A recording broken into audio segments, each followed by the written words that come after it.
பல்லை அதன் எலும்பிலிருந்து பிரிப்பதே பல் பிரித்தெடுத்தல் எனப்படும்.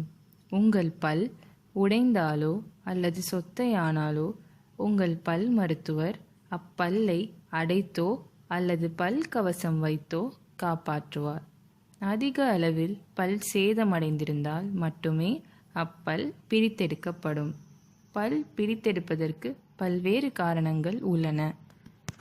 சிலருக்கு அதிக அளவில் பற்கள் இருந்தால் அது மற்ற பற்கள் வெளிவர இடைஞ்சலாக இருக்கும். சில நேரங்களில் பால் பல் விழாததன் காரணமாக நிரந்தர பல் வெளிவர இடைஞ்சலாக இருக்கும். ஞானப்பல் அல்லது உங்கள் மூன்றாவது கடைவாய்ப்பல் வெளிவரும் முன்னோ அல்லது வெளிவந்த பிறகோ பிரித்தெடுக்கப்படும். இப்பல் சில நேரங்களில் தாடையில் சிக்கிக்கொண்டு வெளிவர இயலாமல் இருக்கும். இது அந்த இடத்தில் பல் வலியோ அல்லது வீக்கத்தையோ உண்டாக்கும். இந்நிலையில் அப்பல் பிரித்தெடுக்கப்படும். முதலில் உங்கள் பல் மருத்துவர் அப்பல்லை பிரித்தெடுக்கும் முன்பு எக்ஸ்ரே எடுப்பார். உங்கள் ஞானப்பல் எடுப்பதற்கு முன்பு முழு பல் எக்ஸ்ரே ஒன்று எடுக்கப்படும். இதில் உங்களுடைய அனைத்து பற்களும் தெளிவாக தெரியும்.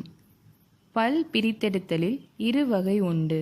ஒன்று எளிய முறையில் பிரித்தெடுத்தல், மற்றொன்று அறுவை சிகிச்சை முறையில் பிரித்தெடுத்தல். வாயில் கண்களால் பார்க்க முடிந்த பற்களை மட்டுமே எளிய முறையில் பிரித்தெடுப்பர். அறுவை சிகிச்சை பிரித்தெடுத்தல் கொஞ்சம் சிக்கலான முறை.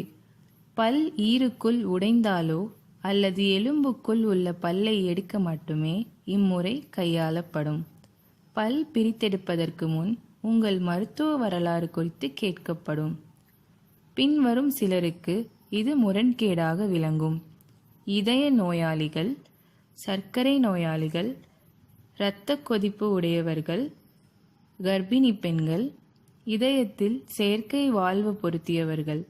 இவர்களுக்கு பல் பிரித்தெடுக்கும் முன்பு பொது மருத்துவரிடமிருந்து ஒப்புதல் வாங்க வேண்டியது அவசியமாகும். பல் பிரித்தெடுத்தல் தகுந்த மருத்துவ வரலாறு இன்றி கையாளப்பட்டால் சிக்கல் நேரிடும். உள்ளூர் மயக்க மருந்து பயன்படுத்தி பல் அகற்றப்படுகிறது. இந்த மயக்க மருந்து செயல்முறையின் போது உங்களுக்கு வலி ஏற்படுத்தாமல் இருக்கும். பல் எடுக்கும்போது நீங்கள் அழுத்தத்தையே உணர்வீர்கள். எந்த வலியையும் உணர மாட்டீர்கள். நீங்கள் எந்த வலியையும் உணர்ந்தால் உங்கள் மருத்துவரிடம் சொல்லுங்கள். இதன் பிறகு பல் குழிவிலிருந்து நீக்கப்படுகிறது. பல் நீக்கிய பிறகு உங்கள் மருத்துவர் விரிவான அறிவுறுத்தல்களை வழங்குவார். பல் நீக்கம் செய்யப்பட்ட பகுதியில் பஞ்சினை வைத்து 45 நிமிடங்களுக்கு அழுத்தி கடிக்க வேண்டும். இந்த அழுத்தம் இரத்தம் உறைவதற்கு வழிவகுக்கும். உங்கள் உணவும் பானமும் அதிக அளவு சூடாக இல்லாமல் இருப்பதை உறுதி செய்து கொள்ளுங்கள். காரமான உணவுகளை தவிர்க்கவும். உங்கள் வாயில் வீக்கம் ஏற்பட்டால் அந்த இடத்தில் ஐஸ் பொதிகளை வைக்கலாம். நீங்கள் ஐஸ்கிரீம் சாப்பிடலாம். வெதுவெதுப்பான உப்பு நீரில் வாய் கொப்பளித்தல் அந்த பகுதி சுத்தமாக வைத்திருக்க உதவுகிறது.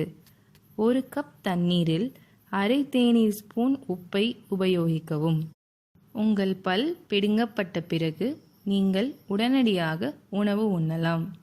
மெருதுவான உணவுகளை உண்ணத் தொடங்கி அடுத்த நாளிலிருந்து படிப்படியாக உங்கள் வழக்கமான உணவுகளை உண்ணத் துவங்கலாம். உங்கள் வாயை சுத்தமாக வைத்துக்கொள்ள பல் துலக்குவது மற்றும் வாயை கொப்பளிப்பது ஆகிய செயல்கள் செய்ய வேண்டும். எச்சில் துப்புதல், உறிஞ்சி குழாய் பயன்படுத்தி குளிர்பானம் அருந்துதல் ஆகியவற்றை 1 வாரத்திற்கு அறவே தவிர்க்கவும். புகைப்பிடித்தல், மது அருந்துதல் ஆகியவற்றை சில தினங்களுக்கு தவிர்க்க வேண்டியது அவசியமாகும். இல்லையென்றால் காயம் விரைவாக குணமடையாது. இரத்த ஒழுக்கு அதிகப்படியாக இருந்தால் ஒரு பஞ்சை மடித்து அதை நேரடியாக காயத்தின் மீது வைத்து 10 முதல் 15 நிமிடங்களுக்கு அதை கடித்து கொள்ளுங்கள். வலியை போக்குவதற்கு வலி நிவாரணிகளை எடுத்துக்கொள்ளுங்கள். மேலும் பல் மருத்துவர் பரிந்துரைத்த மருந்துகளை தவறாமல் எடுத்துக்கொள்ளவும்.